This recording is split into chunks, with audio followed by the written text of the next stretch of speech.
Before I begin, let me give you a little peek into what's coming. You know how you think you've got life all figured out, everything in its neat little box, and then one look from someone you never expected just shifts something. This story is about that kind of moment. It's not what I ever imagined, and it stayed with me far longer than I thought it would. Don't forget to like the video, share your thoughts or story in the comments, and subscribe to stay updated with our latest stories. Now, before I begin, tell me, where are you watching from? I'd love to know which cities and towns are joining me for this memory that stayed with me for years. It was a late summer afternoon, one of those slow, golden days where everything feels a little heavier, like time itself is dragging its feet.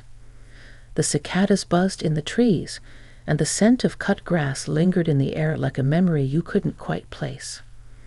I was on the back porch with a glass of iced tea, the kind with too much lemon and just the right amount of sugar. That porch had seen me through a lot: birthdays, storms, quiet cries after long phone calls, and plenty of Sunday mornings with nothing but birdsong and a good book.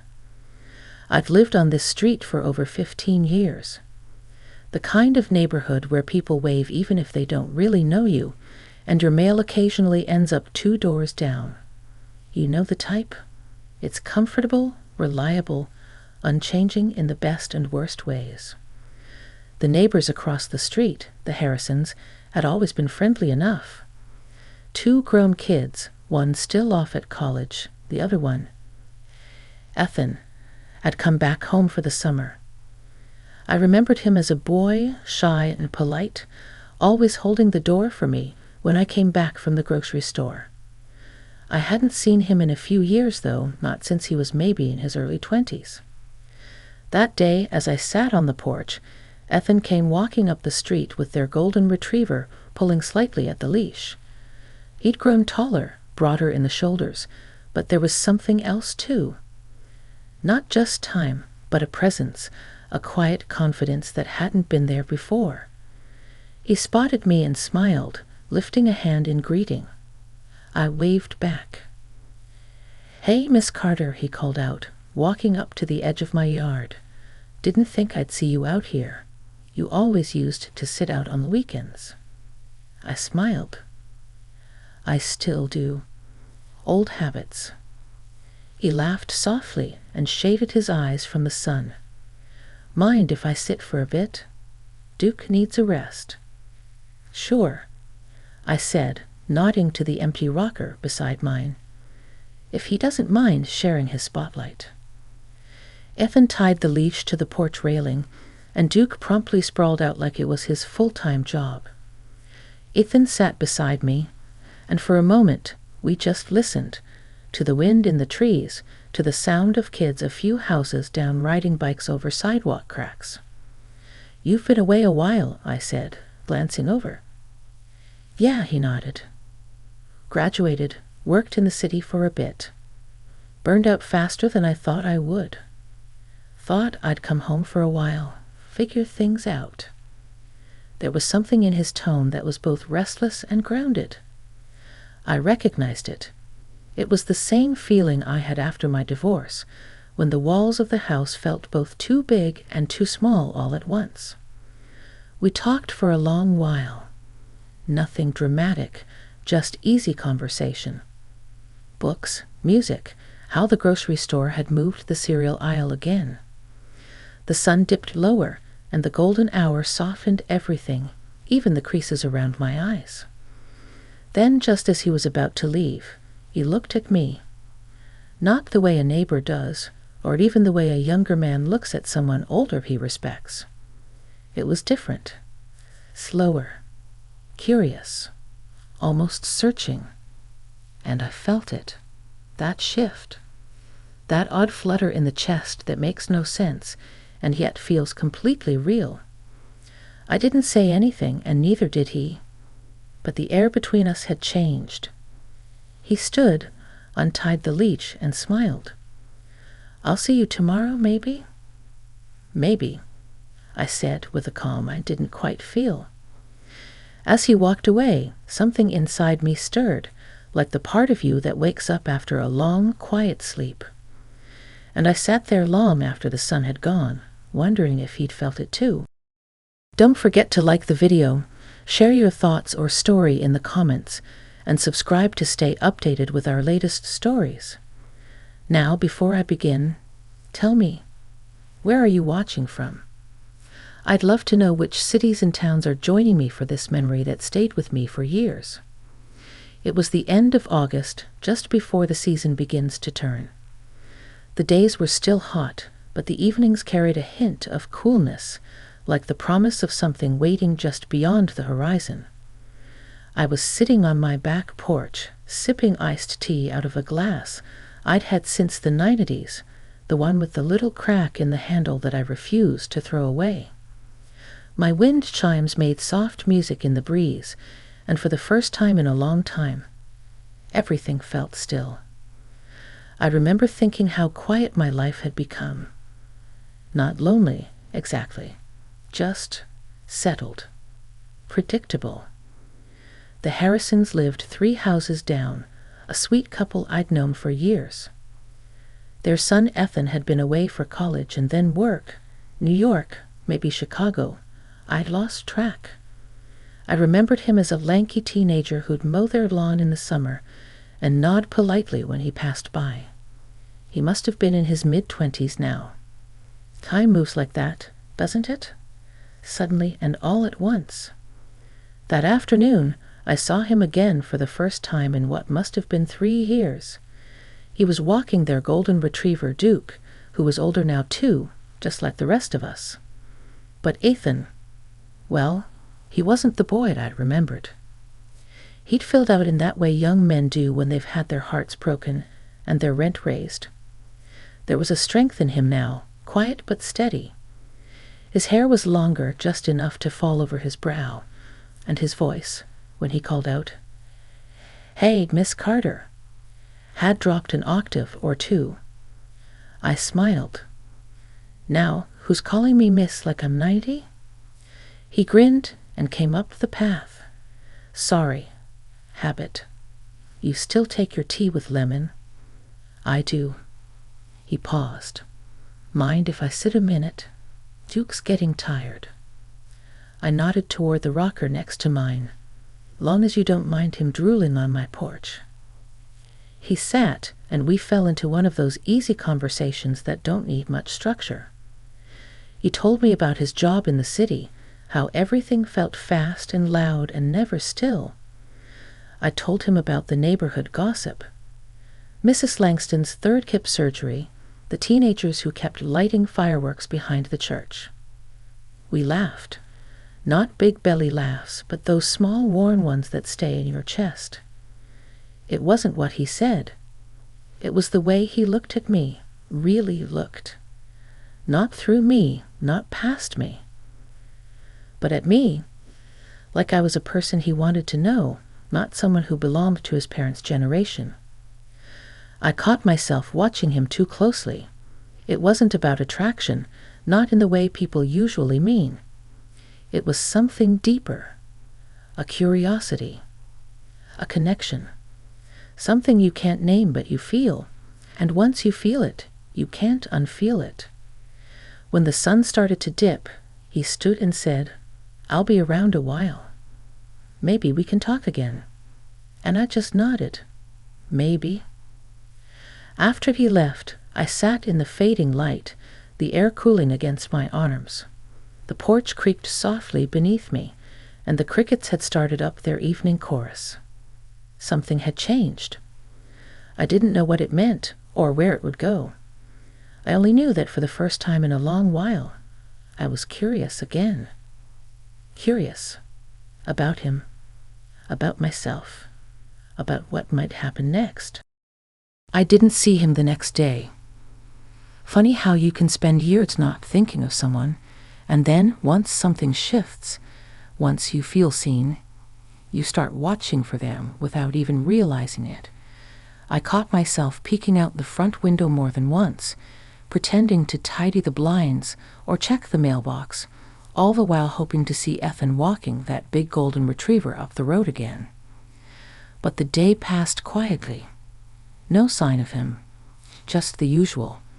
The mail truck creeping by, Mrs. Langston watering her roses in the same road she's probably owned since 1982, and the high schoolers cutting through the alleyway like they always do. It was a silly thing to notice, really.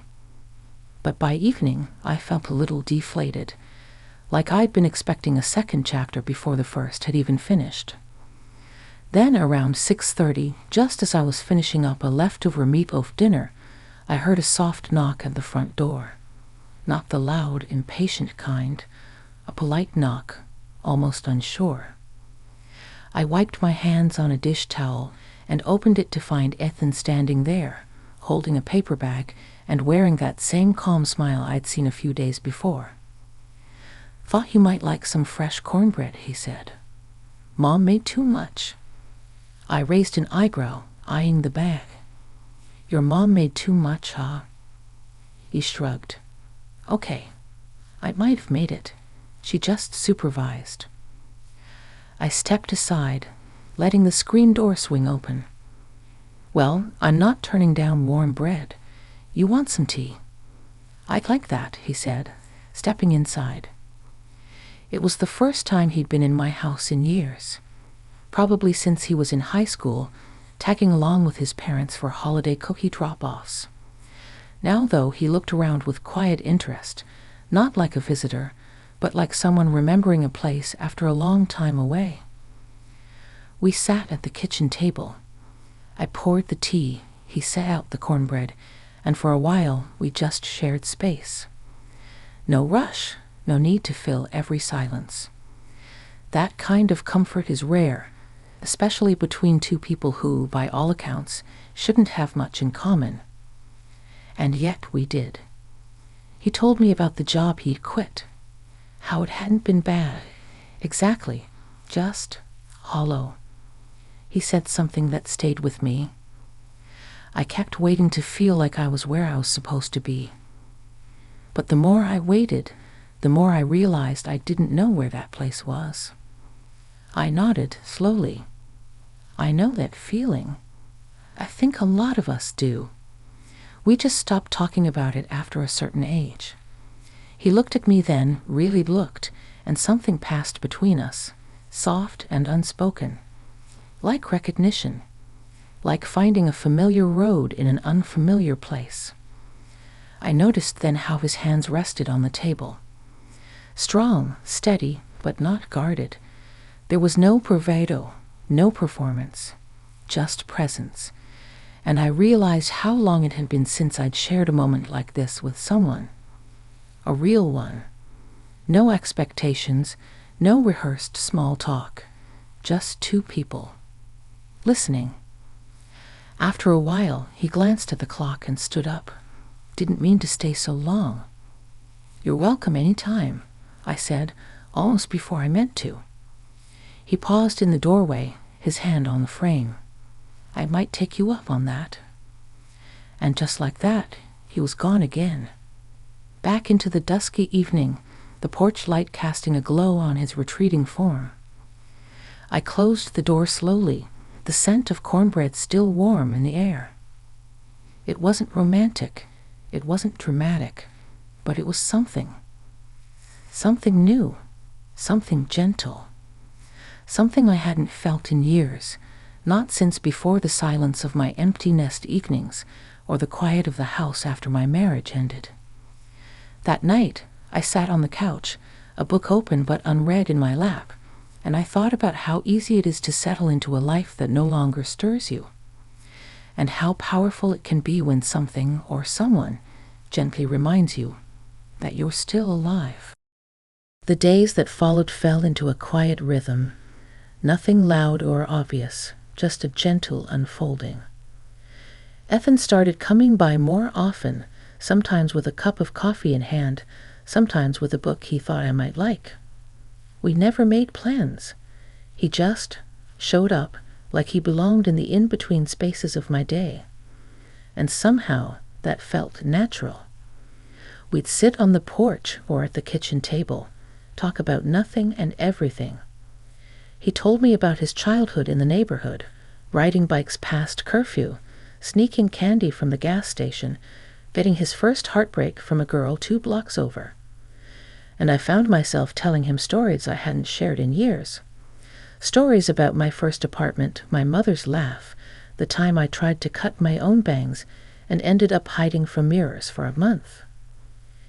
It felt like being seen, not just as someone older or someone wise, but as a person with a past that mattered. One evening, he knocked right at sunset. The sky outside was streaked in oranges and dusty pinks, and the air had that early autumn crispness that makes you breathe a little deeper. He had a jacket slung over his shoulder and 2 thermoses in his hand. "Hot cider," he said, lifting them like a peace offering. "Thought it'd go well with the evening." We sat on the back porch, legs stretched out, feet barely touching. The cider was sweet and spiced, warming in a way that felt more than physical. "I've been thinking about going back," he said, after a long silence. "Back where?" "To the city. Not to the same job, but something different, something slower. But I don't know. I've been different since I got home. I'm seeing things I didn't notice before." I turned toward him. "Like what?" He smiled a little shyly. "Like how peace doesn't always look the way you expect it to, and how some people show up in your life just when you need them, even if you didn't know you needed anyone."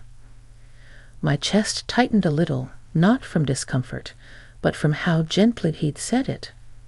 There was no pressure, no hidden question in his words, just honesty. Simple, respectful honesty. I didn't know how to respond, not at first. So I looked out at the horizon, watching the sun slip behind the treetops. "I think," I said carefully, "that we all carry pieces of the life we thought we were supposed to have. And sometimes it takes someone else seeing us, really seeing us, to help us let go of the version that no longer fits." He nodded slowly. "Yeah, that's exactly it." The wind picked up, rustling the trees. I wrapped my shawl a little tighter, and without saying a word, he stood and draped his jacket over my shoulders. It smelled faintly of cedar and laundry soap. We didn't talk much after that. The silence wasn't awkward. It was full. Full of things we didn't need to say, at least not yet. There was a comfort in it, a knowing. As the stars started to appear, one by one, I realized how rare this kind of connection was. Not the kind that sweeps you off your feet, but the kind that roots you, grounds you, reminds you that it's never too late to feel something again. Eventually, he stood to leave, hands in his pockets. "Same time tomorrow?" I smiled. "I'll have the porch ready." And when he walked away, I didn't feel the ache of absence. I felt the warmth of something beginning, something that didn't need to be rushed or labeled, just felt. Fall arrived slowly, the way it always does in this part of the country, one crisp morning at a time. The trees along our street turned amber and rust, and the air carried that dry, woodsy scent that always made me want to bake something. Life outside continued in its usual, quiet rhythm. Neighbors raking leaves, school buses rumbling by, the local hardware store setting out bales of hay and fake pumpkins. But inside me, something was different. Ethan still came by, not every day, but often enough that the space between visits never felt too wide. We didn't label anything, didn't draw lines or make promises. But there was a rhythm to us, a closeness that didn't need defining. One evening, as we sat on the porch with blankets draped over our legs and hot mugs in our hands, he looked over at me and asked, "Do you ever think about starting over?" I thought about the question for a long moment. Starting over how? He shrugged. Not throwing everything out, just shifting. making room for something new, something that feels more like you now, not who you used to be. That hit somewhere deep, because truthfully, I had spent so many years being versions of myself for other people.